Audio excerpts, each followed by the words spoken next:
Donc aujourd'hui, un sujet un peu particulier. Vous savez que d'habitude c'est très souvent biblique, c'est très souvent les mythologies, c'est très souvent, vous voyez, des choses symboliques comme ça. Là, on va traiter un pays.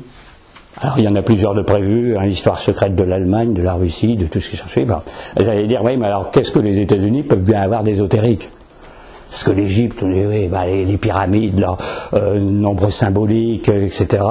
L'Inde, c'est mystérieux, le Tibet, l'hindouisme, etc. Les Incas, les Mayas, là on comprend. Mais alors les États-Unis, hein, on va dire, qu'est-ce que ça a d'ésotérique, hein?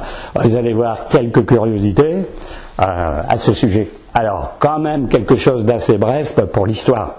Bon, je suppose que vous connaissez les grandes lignes de l'histoire des États-Unis.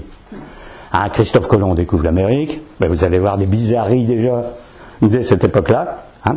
Bon, ensuite, les colons arrivent d'Europe, s'installent là-bas. C'est à l'époque dirigé par l'Angleterre. Hein. C'est une colonisation. L'Angleterre domine les immigrants européens qui s'installent là-bas. Puis à un moment, il y a une révolte contre l'Angleterre. Pour des raisons, vous allez voir, curieuses que je vous expliquais.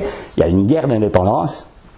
Les colons américains donc sont les premiers à se décoloniser de l'histoire du monde, hein, donc c'est très important. Du même coup, ils fondent une république démocratique, et à l'époque, fin du XVIIIe siècle, c'est vraiment sensationnel dans le monde. Alors ensuite, l'histoire, c'est qu'ils se battent avec les Indiens, parce qu'il y a la conquête de l'Ouest qui se passe au XIXe siècle. Ils avaient la révolution industrielle, d'ailleurs comme chez nous, 19e siècle, et début du 20e siècle, 1914, les États-Unis deviennent la première puissance économique du monde.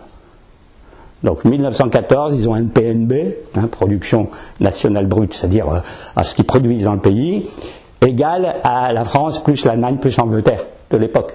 Donc ils font en gros le PNB des trois principales puissances industrielles qu'il y avait jusqu'au début du 20e siècle.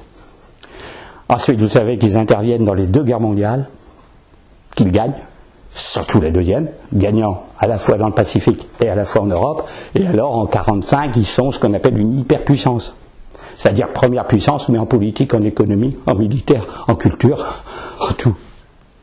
Et donc là, il n'y a quasiment pas de rival. La fameuse rivale, l'URSS, pendant la guerre froide, elle se pose que politiquement, mais économiquement, elle est quasiment zéro.